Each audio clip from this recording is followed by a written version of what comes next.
Hello, thank you for introduction. And now let's start talking about the important things, right? The cars. This is Dodge Challenger, a supercar. At least that's my opinion. You can disagree with me, doesn't really matter. You can use your car here. But the truth is that this car is super fast. Looks very nice, right? But this car wouldn't go that fast, wouldn't go at full performance without four important things. The tires. It has to have great tires to go full speed. And you may ask, why am I talking about the cars? We are at IF Belgrade, it's about security, it's tech. But the answer is simple. This car is your project. If you are building one or planning to build one, if you're investing in one, this car is your project, and you also need four tires to be secure and to go at full performance. And today I'm going to talk about four tires of security for your project. These are threat modeling, in-house security competences, security advisory, and I won't mention the fourth now, but give me a few minutes. Let's start with the first one, threat modeling. Basically, it's an exercise where you try to find many scenarios that can break your system, break your protocol, break your process, whatever. And the idea is that when you have those, when you are aware of what can go wrong, you bring some mitigations. And you're good, like you're safe. And there are very different methodologies to do that. Some of them are very big ones and hard to follow or hard to start. And I want to show you our very simple methodology, and that will allow you to do it in your team without any help. And you have 3 points. First of all, you need an object that you will build this model for. And this can be a project, which is obvious, and you need to visualize it somehow. So the best visualization for the project is probably the architectural diagram or some kind of business flow diagram, or a mix of that. But the object can be also different. If you remember the Bybit hack, the problem there was with the process of signing a transfer. So the process itself can also be an object of threat modeling. And quite obvious visualization of a process is a flow diagram, right? Here's an example of a diagram. You don't have to read that. Don't worry if you can't. Well, yeah, you can't read that. But this is just an example of how a diagram can look that describes some small project. This is actually a V4 hook that's integrated with a pancake. And this is the first step. You have a visualization of your project. You have all those components. You have external components, which is pancake in this case. You have those business operations, the oval ones, and the users, or to be more precise, the actors that can use your project. Next, you have 3 questions. First question is, what do we have to protect? So you have to identify your key assets. Some of them are obvious, like tokens kept by the hook or kept in the pool manager managed by the hook. But others are not that obvious. For example, availability. Right? You cannot visualize it very easily, but if you lose availability, your project is down, no users can't use it, will probably take out their liquidity, and you'll be dead. Your project will be dead. Then the question is who? So who is the potential attacker here? And here again, some answers are very simple. Like all the roles, all the users of the project can be a potential threat actor. All the external dependencies, so the projects that you use, for example, oracles that you use to get some information, can be potential threat, because if something bad happens to the oracle, it influences your system. And also there is one more actor, an anonymous user, the most important one, right? And then you have a question, how? So when you have the things that you have to protect, and you know who can potentially try to attack your system, then you have to answer the question, how could this particular role, this threat actor, attack my system to get this key asset? And this is very specific for projects. Some of the threat scenarios are similar for many different projects. Some of them are very specific. And you know them on your system. And this is a very simple kind of threat model. And now, when you have your threat model, you have your diagram, you have your threat scenarios, so you actually know what can go wrong, you have to decide what to do with that. And you have a couple of options. You can either, and if it's possible, you should do that, mitigate the risk. So for example, if the issue is that somebody can access our project, some functions, in an unauthorized manner, we might add some modifiers in the code or some kind of access control system that will mitigate this risk. Next, you can accept the risk.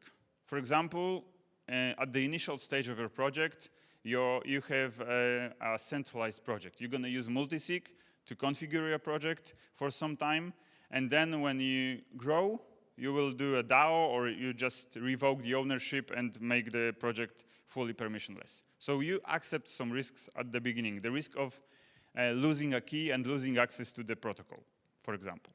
And then you can delegate. And of course, if you are building on Ethereum or any other blockchain, you already delegate some risks. For example, the denial of service risk. You are using the infrastructure provided by somebody. If you are doing in Web 2, you're probably going to use some cloud services because you know that it's hard to maintain your own infrastructure, and if you don't have to do it and you can pay for that, you will probably do that to delegate the risk related to the infrastructure. And this is the slide that summarizes the methodology, the TLDR of this threat modeling methodology that I mentioned. And it mentions all those questions. The next thing is that there are more questions, of course, but I'm not going to answer them today. I'm going to tell you who can try to answer them in a sec. Because here we have the second tier, the in-house security competences. And you could say that let's hire CISO, Chief Information Security Officer, and he'll take care of everything within our company. The truth is that it's not a good idea. First of all, there's not many of them that know Web3.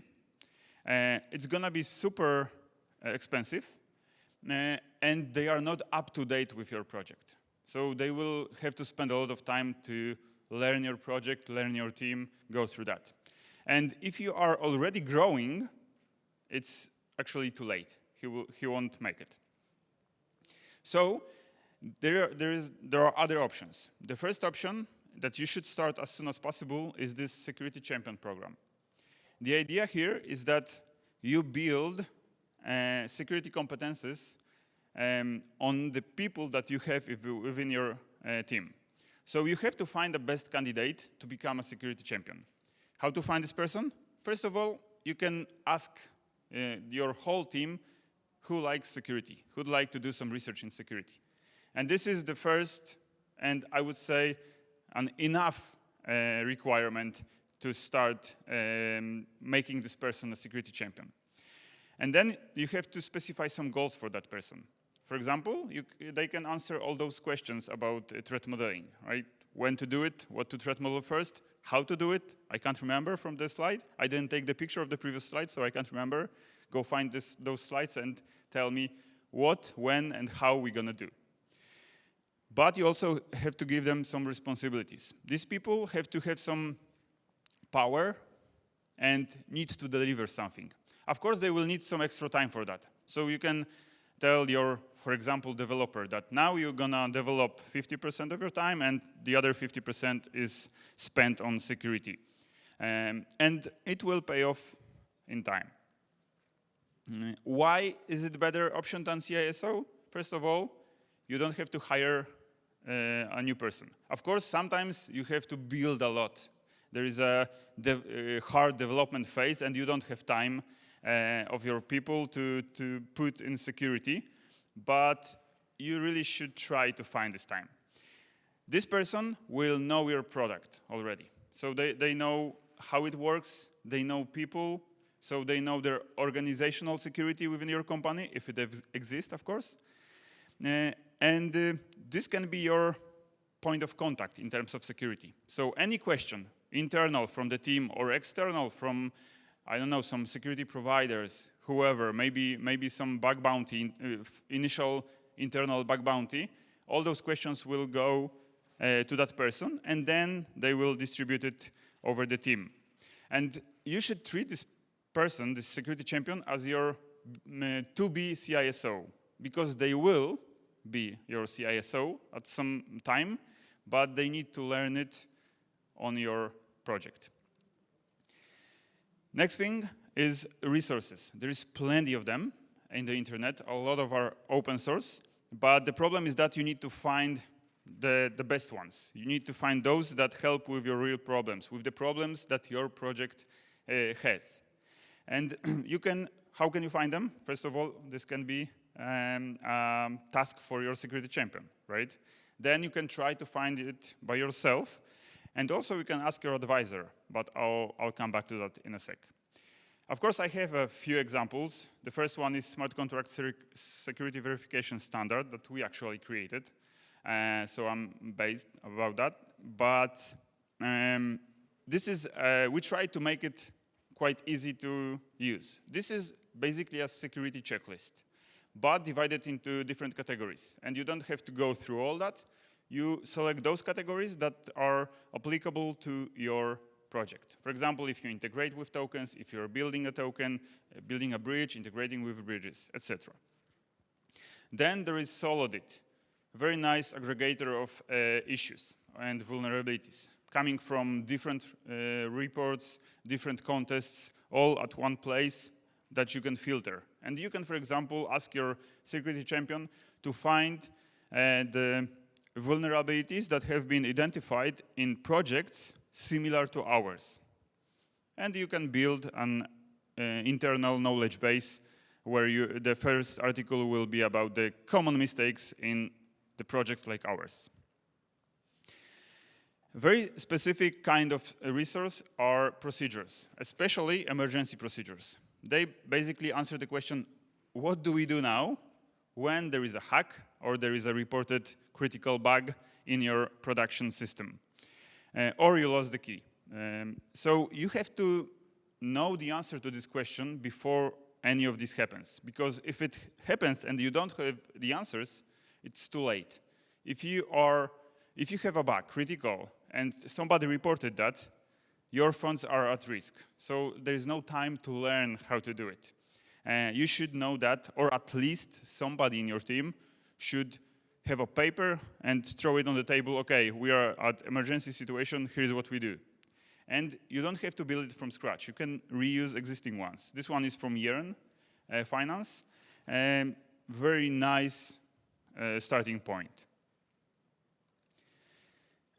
Okay, the third tier is security advisor. And I wanted to ask you, please raise your hand if you are building any project and you have somebody or from outside your company, not internal team, that can answer your security-related question. Basically, do you have a security advisor that's external in your company? Please raise your hand. Okay, great. Not many people, but I'll try to show you that it's a good idea to have such person. And it will not cost a lot. It doesn't have to cost a lot. This might be a myth, that it will be very expensive. To initiate this topic, actually, I need to mention something that engineer was mentioning, that audits is not the all security, all about the security. There are consultations, there are some opinions on design, etc. And it's nice to have somebody that you can ask about, for example, their opinion in terms of security, about your new design of some specific feature. Of course, they don't have to answer it straight away, or they may even not know the answer, but they probably have a network, and they will have somebody who might know the answer to your questions. So it's really nice to have such person, and it doesn't have to be a big network. It can be one person that has this network. And last but not least, the fourth tier is, even if you understand what I said, and even if you agree with me, and even if you want to implement the stuff that I mentioned, you won't make it if you don't have an action plan. And this is the fourth tier. You need to have an action plan with a list of tasks, small enough to be done in short time, because otherwise you will never have time to finish them, and big enough to reach some security milestones. And if I had to give you one slide of my presentation, this would be this one. This is very, very draft, very alpha version of action plan to start building your security roadmap. I've seen many roadmaps, most of them focused on features, right? We're gonna deliver this in Q1, this in Q2, this in Q3. None of them, maybe not none, but very few of them mentioned any security, and if they did, it was an audit. So Q4 audit, that's it, security is done, right? And there is plenty of different other services that you can use, and that's why I wanted to give you a bonus, which is a practical security guide that we have created, which covers different security services, gives you some practical knowledge, gives you some connections to the companies that deliver that. It's not like ours. It's not that we give all those security services. There are different auditors, different bug bounty platforms, threat modeling mentioned there. A lot of stuff worth checking for sure, of course for free. Feel invited to check it out. And actually that's all from me. Thank you. Okay, thank you, Damian. We can start with the Q&A session. Do we have any questions? I actually have a question for the audience. So you asked how many have an advisor, security advisor. How many do have internal security person in the company full-time? Okay, so it's the same ratio. You can raise for yourself. But as you can see, it's not that much. Like 2 people have security advisor and 2 people have internal security guy or girl in the team. So it's really, there's a place to improve. And hopefully this will help you in some way to do that. Okay. Okay. There's a question there.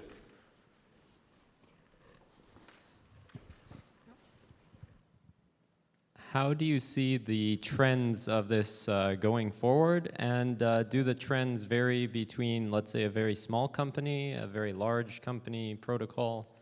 Just curious your perspective, which option people choose. So I'll start from the end. I see the difference between large companies and small new startups, how they treat security. And you can see the maturity. I'm not saying about all of them. I'm talking about the ones that we have cooperated with. I see this difference. So this there is a hope that when you grow, you will not only have to, but you will want to take care of security seriously. Talking about trends, I see the shift, which is good because that's what we are trying to achieve as well. And this shift left a bit. This is still an issue in Web 2 for years. But so we are not there in Web 3 for sure. But we notice this shift. So people are seeing the value in threat modeling. They like to have a big picture on the security of their protocol. And people see the dangers, the threats coming from outside Web3, I mean outside of smart contracts, like for example any Web2 components, because all projects have Web2 components. So yeah, I hope, and I'm pretty sure it's gonna be better, even though we just lost like 1.5 billion, right, because of a small bug in, or rather unauthorized access to some Amazon bucket. Amazon, sorry.